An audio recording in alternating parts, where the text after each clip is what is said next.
Hello everyone, welcome back to the 247 counselling. मैं हूं शिप्रा तिवारी। बहुत बहुत स्वागत है मेरे प्यारे बच्चों। कैसे आप लोग? उम्मीद कर रही हूं बहुत ही शानदार, जबरदस्त और जिंदाबाद होंगे। वेबसाइट पर पीडब्ल्यूडी का जो नोटिफिकेशन है वो अपलोड कर दिया गया है कि आपको सर्टिफिकेट कहां से बनवाना है। सर 16 इंस्टीट्यूट्स के नाम दिए गए, वहां जाकर बनवा सकते हैं। ये आपको इंडिकेट करता है कि अब आयुष की जो काउंसलिंग की रजिस्ट्रेशन है वो 10 दिन के अंदर 10 से 15 दिन में शुरू हो जाएंगे आफ्टर द रजिस्ट्रेशन। तो आज एक बार हम जल्दी से प्रोसेस समझ लेते हैं कि कैसे काउंसलिंग का प्रोसेस होता है। 10 से 15 मिनट में कहानी खत्म हो जाएगी। सेम टू सेम एमसीसी जैसा है, चेंज कहां पर है वो मैं आपको बताऊंगी। ठीक है, शुरू करते हैं। सबसे पहले आपको एक ऑफिशियल वेबसाइट पे जाना है, AACCC की वेबसाइट पे। AACCC की वेबसाइट जो है ये आयुष की वेबसाइट है, जहां पर आप different courses other than the BSc nursing, BDS and MBBS के जो है अप्लाई करते हैं। ओके, यहाँ पर आपको करना है रजिस्ट्रेशन। आपको रजिस्ट्रेशन की एक लिंक दी जाएगी, लिंक पे आप क्लिक करना। क्लिक करने के बाद आपके विंडो खुलेगा, उसमें आपको अपने क्रेडेंशियल्स भरने होंगे। नाम क्या है, पिताजी का नाम क्या है ना, आपका रोल नंबर क्या था नीट में, रजिस्ट्रेशन नंबर, ये सारी चीजें आपको भरनी पड़ेगी। भर दिया आपने, उसके बाद आप उसे सबमिट करिए। ठीक है, सबमिट करने के बाद होगा आपका लॉगिन कर लिया आपने, न्यूली क्रिएटेड आपने लॉगिन कर लिया, ये आपको याद रखना है। उसके बाद आपको क्या करना है, पेमेंट करना है बच्चों। ठीक है, जब आप पेमेंट करेंगे है ना, आपको क्या करना है बेटा जी, पेमेंट करना है। पेमेंट आपको दो करना है, पहला रजिस्ट्रेशन फी का पेमेंट करना है और आपको सिक्योरिटी डिपॉजिट भरना है। ठीक है, अब डीम्ड यूनिवर्सिटी के लिए सिक्योरिटी डिपॉजिट अलग है बच्चों, जो आपकी नॉर्मल है ऑल इंडिया काउंसलिंग गवर्नमेंट के लिए वो अलग है। अब कहानी में ट्विस्ट ये है कि आप ये भर दो, उसके बाद एक रिसिप्ट जनरेट होगी, उसको स्क्रीनशॉट ले लो, उसको सेव कर लो, क्योंकि वो बाद में काम आएगी। मान लो अगर कहीं पर सिक्योरिटी डिपॉजिट आपकी वापस नहीं करते, गलती से जब्त कर ली, तो भाई आपके पास कुछ तो पुख्ता सबूत होने चाहिए। नेक्स्ट क्या करना है, अब मोस्ट इंपॉर्टेंट चीज, that is the choice filling. अब जो है एक विंडो जनरेट होगी चॉइस फिलिंग की। आप जितना मन चाहे आप अपनी रैंक्स देख लो, 50,000 से 60,000 में लास्ट ईयर कौन सा कॉलेज मिला था, उसमें प्लस 5,000 कर लो, उसके आसपास वही कॉलेज आपको मिलेगा। इस बार थोड़ा पर 5,000 का प्लस माइनस होगा। ठीक है, अब आप अपने कॉलेज की लिस्ट बना लो। हमने 20 कॉलेज की लिस्ट बना ली और चॉइस फिल कर लिया। चॉइस फिलिंग बहुत सोच समझ के करनी चाहिए, क्योंकि उसी चॉइस में से आपको कॉलेज मिलेगा। आपने मन नहीं था, चलो इसको भी भर ही लेते हैं, पता चला वही कॉलेज आपकी किस्मत खराब थी, वही कॉलेज आपको मिल गया। तो चॉइस फिलिंग जो है वो बहुत दिमाग से होनी चाहिए बच्चों, है ना। चॉइस फिलिंग करने के बाद आप चॉइस को लॉक करिए, तभी वो फाइनल चॉइस फिलिंग मानी जाएगी। आप चॉइस फिल कर लिए, अगले दिन आप लॉग इन करके उस चॉइस को चेंज भी कर सकते हैं अगर आपने लॉग नहीं किया है। इसलिए मैं कहती हूँ कि आखिरी दिन चॉइस को लॉक करना चाहिए, क्योंकि अगर आपका मन बदल गया तो आप वापस से उसे क्या कर सकते हैं, चेंज कर सकते हैं। चॉइस को मॉडिफाई कर सकते हैं जब तक आपने लॉक नहीं किया है। फिर चॉइस को लॉक कर दीजिए। अभी आपकी फाइनल चॉइसेस हैं, इन्हीं में से आपको कॉलेज अलॉट होगा। अगर आपको मिली तो सीट, नहीं तो नहीं मिलेगी। अलॉटमेंट ऑफ सीट, अगर आपको मान लीजिए कि उन कॉलेजेस में आपकी जो रैंक है वो उतनी है कि उस कॉलेज में एडमिशन लेने लायक है, तो आपको अलॉट कर दिया जाएगा। वेबसाइट पे रिजल्ट आ जाएगा कि भाई सीट अलॉट हो गई है। अब आपको क्या करना है, आपने कर लिया, अब आपको क्या करना है, रिपोर्टिंग करनी है। रिपोर्टिंग करने से पहले आपको क्या करना पड़ेगा, डॉक्यूमेंट वेरिफिकेशन। सारे डॉक्यूमेंट्स को आप कॉलेज में लेके जाइए, आपका डॉक्यूमेंट वेरिफिकेशन होगा। इसकी डिटेल जो है वो जाएगी AACCC पे। ठीक है, आयुष पे जाएगी, आयुष कंफर्म करके भेजेगा आपको कि भाई ये आदमी सही है, इसको एडमिशन दे दीजिए। पर इतना आसान चीजें नहीं है। ठीक है, आप अपने कॉलेज में जाकर, मान लीजिए आप राउंड 1 काउंसलिंग में गए, ठीक है, आपने कॉलेज ले लिया, पर अब आपको वो कॉलेज उतना नहीं भाता है, तो आप वहीं से अपग्रेडेशन डाल सकते हैं। इससे आपकी सीट भी सेफ रहेगी और आप सीधे सीधे राउंड 2 में आ जाते हैं बिना किसी पैसे दिए। ठीक है, तो आप अपग्रेडेशन भी डाल सकते हैं डायरेक्टली सेकेंड राउंड के लिए।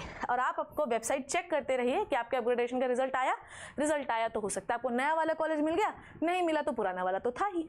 ठीक है, चलो अब आ जाओ, आपके पास क्या क्या होना चाहिए।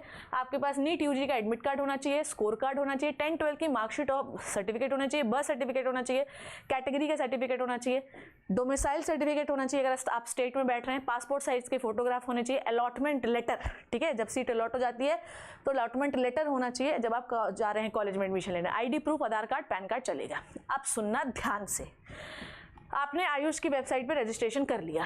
ठीक है, रजिस्ट्रेशन करने के बाद आपने चॉइस फिलिंग कर ली, चॉइस को लॉक कर लिया। अब आपको फर्स्ट राउंड का सीट अलॉटमेंट होगा कि नहीं होगा वो बता दिया जाएगा।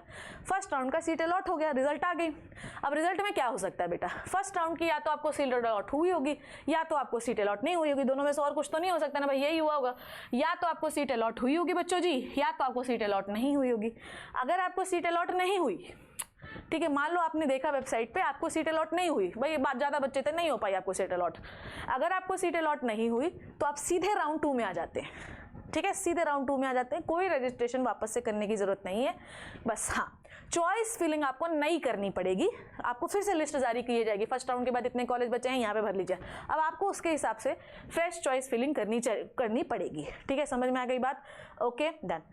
अगर आपने आपको सीट मिली थी, ठीक है, ओके, मतलब नल एंड वॉइड हो जाएगी, नल एंड वॉइड हो जाएगी, आपको वापस से चॉइस फिलिंग करनी पड़ेगी। आपको सीट मिली थी, आप कॉलेज में चले गए, ठीक है, आप कॉलेज में चले गए, वहां से आपने अपग्रेडेशन डाला, आप सीधे राउंड 2 में काउंसलिंग में बैठ सकते, कोई रजिस्ट्रेशन नहीं करना है। अपग्रेडेशन आपने डाला, राउंड 2 की काउंसलिंग अटेंड करिए और पहला वाला कॉलेज भी सेव रहेगा, और ये सबसे सेफेस्ट काम होता है, ठीक है। आप कॉलेज में गए ही नहीं, आपने रिपोर्ट ही नहीं किया, फिर भी आप राउंड 2 में आ सकते हैं बिना किसी पैसा दिए, बिना कोई न्यू रजिस्ट्रेशन किए। चॉइस फिलिंग आपको वापस से करनी पड़ेगी, ठीक है। फिर से रजिस्ट्रेशन किसको करना, जो राउंड 1 में नहीं बैठा था, जो राउंड 1 में नहीं बैठा था उसको फिर से रजिस्ट्रेशन करना पड़ेगा, और इस तरीके से सेकेंड राउंड की काउंसलिंग जो है वो हो जाती है। अब 2 चीजें होंगी, ये पहले मैं एरोज में डालूं, ठीक है। अब 2 चीजें हो सकती है, किसी बच्चे को ही समझा रही थी मैं भी, ठीक है। चलो, तो 2 चीजें हो सकती हैं बच्चों, 2 चीजों में ऐसा है, 1 सेकेंड बच्चों, है ना, 2 चीजों में ऐसा है बेटा कि या तो आपको सीट अलॉट हुई होगी या तो आपको सीट अलॉट नहीं हुई होगी। अगर आपको सीट अलॉट नहीं हुई तो क्या काउंसलिंग यहीं पे एंड हो गई? काउंसलिंग एंड का मतलब ये है कि अब आप 3rd राउंड में जाओगे और 3rd राउंड में आपको फ्रेश रजिस्ट्रेशन करना पड़ेगा, which is called as mop up round. इसलिए ये लिख रहा है कि एंड हो गया, यहां से कहानी खत्म, अब आपको फ्रेश रजिस्ट्रेशन करना पड़ेगा। 2nd राउंड में सीट अलॉट हो गई और आप वहां नहीं गए, ठीक है, तो आपकी सिक्योरिटी डिपॉजिट जब्त कर ली जाएगी, ठीक है। हाँ, आप ऐसा कर सकते हैं कि 2nd राउंड में जाके अपग्रेडेशन डाल के मॉप अप राउंड में आ सकते हैं, पर वहां पर भी आपको फ्रेश रजिस्ट्रेशन करना पड़ेगा। मतलब 3rd राउंड के लिए एनी कई प्रकार ने आपको फ्रेश रजिस्ट्रेशन करना ही पड़ेगा। समझ में आ गई बात? ठीक है, डन। आप याद रखना, ठीक है, अपग्रेडेशन डाल दो, अगर आपको, है ना, अब ये कहानी क्लियर हो गई है, ठीक है। ठीक है, अब याद रखना कि अगर आप ऑल इंडिया कोटे से गए हैं तो आप रिजाइन भी नहीं मार सकते, रिजाइन तो आपको करना ही नहीं है। अपग्रेडेशन से कॉलेज मिला तो ले लो, और अगर आपने छोड़ दिया तो बेटा एनटीए से बाहर हो जाओगे, पहली बात। दूसरी बात ये है, छोड़ना तो नहीं है, छोड़ना तो है ही नहीं आप लोगों को, ठीक है। अपग्रेडेशन में मिल गया तो ठीक है, छोड़ोगे तो हो नहीं, ठीक है। यहाँ से काउंसलिंग एंड हो जाती है, अगर आपको मिल गया रिपोर्ट कर दिया, कोई दिक्कत नहीं है, ठीक है। अब 3rd राउंड या मॉप अप राउंड में कौन जाता है? मॉप अप राउंड में वो बच्चे जाते हैं जिनको सीट अलॉट नहीं हुई थी 3rd राउंड में, उनको फ्रेश रजिस्ट्रेशन करना पड़ेगा। या वो बच्चे जा सकते हैं जो अपग्रेडेशन के लिए डाले हुए हैं, या वो, है ना, इनको सबको फ्रेश रजिस्ट्रेशन करना पड़ेगा। सेम कहानी यहाँ पर भी है, आपको सीट मिलती है, जाओ कॉलेज जाओ, है ना, और ज्वाइन कर लो, या तो आपको सीट नहीं मिली तो जो सीट बचती है, स्टे वैकेंसी राउंड हर बार मैं इसलिए नहीं बता रही हूँ क्योंकि ज़रूरी नहीं है कि हर बार स्टे वैकेंसी राउंड हो, क्योंकि बहुत कम सीटें बचती हैं जो स्टे वैकेंसी राउंड में जाती हैं।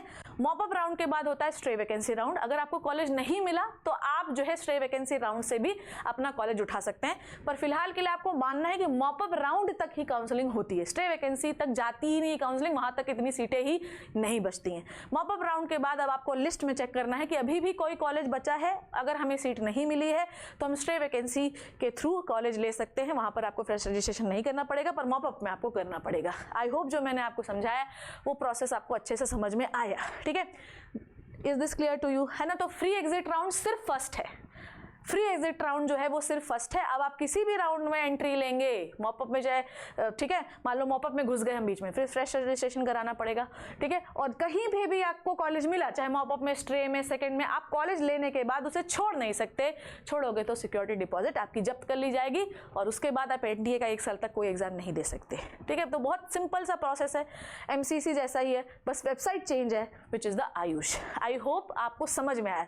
सेकेंड राउंड के बाद चीजें बहुत ज्यादा गड़बड़ हो जाती है बच्चों। आप कॉलेज बहुत सोच समझ के ज्वाइन करिए या चॉइस फिलिंग करिए जब आप सेकंड राउंड की भर रहे हैं, क्योंकि अगर उसमें कॉलेज अलॉट हुआ, आपने अपग्रेडेशन में डाला, मॉपअप में वो नहीं मिला आपको, तो आपको सेकंड राउंड वाले जो कॉलेज है उसको आप छोड़ नहीं सकते हैं, ये बात आपको याद रखनी है। आई होप जो मैंने आज आपको समझाया वो अच्छे से आपको समझ में आया। थैंक यू सो मच बच्चों, टेक केयर, अपना ध्यान रखना। कमेंट सेक्शन में जरूर बताना कि अब आप कौन सी चीज़ पे वीडियो चाहते हो। Take care, bye bye.